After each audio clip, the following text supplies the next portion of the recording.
हानायामा is the most powerful and respected gangster in Baki universe. बंदे को literally हर कोई जानता है for his raw strength and fearless personality. Hanayama दूसरे कैरेक्टर्स की तरह नहीं है जैसे जैक एंड बाकी, जिन्होंने हद पार मेहनत करी है स्ट्रॉन्ग बनने के लिए एंड स्टिल ट्रेनिंग करते हैं, वो भी एक्सट्रीम लेवल पर। बट हानायामा को अपन एज अ प्रोडिजी कंसीडर कर सकते हैं क्योंकि उसे ये स्ट्रेंथ एंड पावर को हासिल करने के लिए कोई इंटेंस ट्रेनिंग नहीं करना पड़ी, बल्कि ये पावर्स उसके जीन्स से मिली फ्रॉम द ब्लड ऑफ किज़ो हानायामा, जो कि हानायामा ग्रुप के फर्स्ट हेड थे एंड बहुत ज्यादा पावरफुल। पर वो एक गैंग वॉर में मारे गए थे, बट मरने से पहले उन्होंने अपने बेटे मतलब हानायामा की स्ट्रेंथ को देख लिया था। क्योंकि जब उसके फादर गैंग वॉर में जा रहे होते हैं तो हानायामा की मदर उसे बहुत रोकने की कोशिश करती है, बट उसके फादर नहीं रुकते and eventually he slapped his mother. और ये देखकर हानायामा को बहुत गुस्सा आता है एंड हानायामा जो कि सिर्फ 13 साल का था, उसने अपने फादर का हाथ पकड़ लिया और उसके फादर ये देख के समझ गए कि वो भी उन्हीं की तरह स्ट्रॉन्ग पावर पोजेस करता है, इसलिए वो उससे कहते हैं कि पूरी ताकत से मेरे हाथ को प्रेस करो। पर इतने फोर्स के साथ उसके फादर का हाथ लिटरली ब्लास्ट हो जाता है एंड इस चीज से वो बहुत ज्यादा इंप्रेस हो जाते हैं एंड उन्हें पूरा यकीन हो जाता है कि उनके बाद उनका बेटा हानायामा ग्रुप का लीडर एंड सक्सेसर बनेगा। And with in 2 years he gained 100% of his potential height and 200% of his muscle without doing anything. What? सिर्फ अपने एक्स्ट्रा ऑर्डिनरी जीन्स की वजह से। एट द एज ऑफ 15 वो हानायामा ग्रुप का सेकंड जनरेशन लीडर बनता है एंड अपनी फैमिली का ट्रेडिशनल टैटू बनवाता है, जो कि मैन स्टैंडिंग अप के नाम से जाना जाता है। एंड वो टैटू बनवाने के बाद और लीडर बनने के बाद भी सेटिस्फाइड नहीं था, इसलिए वो जाकर अपने फादर की मौत का बदला लेता है। वो याकुजा जिसने उसके फादर को मारा था, हानायामा अकेला जाकर उसकी पूरी गैंग को मार देता है एंड वहाँ के लीडर द याकुजा बॉस को भी मार देता है। और हानायामा के लोग जब वहाँ पहुंचते हैं तो देखते हैं कि पूरी जगह खून से लथपथ हो चुकी है एंड हानायामा भी पूरे स्कार से भर चुका है। एंड इसके बाद हानायामा दोबारा टैटू आर्टिस्ट के पास जाता है और कहता है कि इस टैटू को स्कार्स की जरूरत थी क्योंकि तभी वो स्टैंडिंग मैन की स्ट्रेंथ को जस्टिफाई कर पाएगा। वैसे बता दूं, हानायामा की बैक पर जो टैटू है वो किसी नॉर्मल बंदे का नहीं है, वो टैटू है द स्टैंडिंग मैन। और उसकी स्टोरी में तुम्हें आसान भाषा में समझाऊं तो बेसिकली वो एक ट्रैवलर रहता है जो कि अपनी पीठ पर एक भारी भरकम बैल कैरी करके जा रहा होता है एंड तभी उस पर कुछ असैसिन्स हमला कर देते हैं एंड वो असैसिन्स उसे पूरी तरह से काट देते हैं, बट वो बंदा अपनी जगह से नहीं हिलता और बस उन्हें अग्रेसिवली कूदता जाता है। थोड़ा समय बीत जाने के बाद वो लोग ये रियलाइज करते हैं कि वो बंदा बहुत पहले ही मर चुका है, पर फिर भी उन्हें अग्रेसिवली देख रहा है एंड पूरा असैसिन्स का group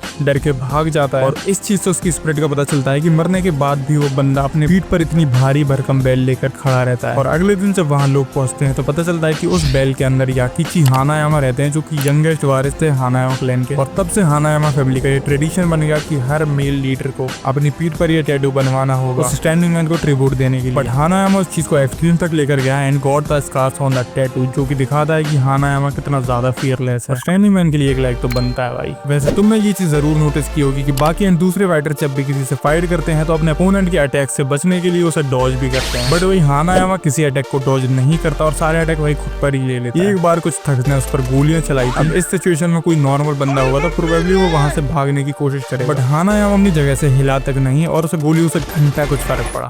And that is why he is the OG. Even I read a fan made story. यहाँ एक बार एक बंदा हानायामा के पास आता है और उसे क्रॉसबो दिखाकर डराने की कोशिश करता है और कहता है कि मैं इसे तुम पर शूट करने वाला हूं in order to threaten him. But हानायामा कहता है wait bro, take these as well. क्या बोला तूने? I just have these weapons for now. Take these weapons and try them all. And I won't move up inch. But after this, it will be my turn. बाद मेरे मुंह से निकल गई गलती से, आज के बाद कभी किसी को नहीं बोलूंगा। इवन एक बार स्पेक जो कि बहुत ईवल क्रिमिनल था, उसने हानायामा से फाइट करते वक्त उसके माउथ में ही बुलेट्स को एक्सप्लोड कर दिया था और हानायामा की आंखों से ऑलमोस्ट खून निकल रहा था। उसके गाल के चिथड़े उड़ चुके थे। स्टिल वो बंदा कहता है और उसके बाद वो उसके घुटने पर भी गोली मारता है, but Hanayama doesn't give up and उस पर अपने फेवरेट मूव से अटैक करता है एंड मार के अधमरा कर देता है।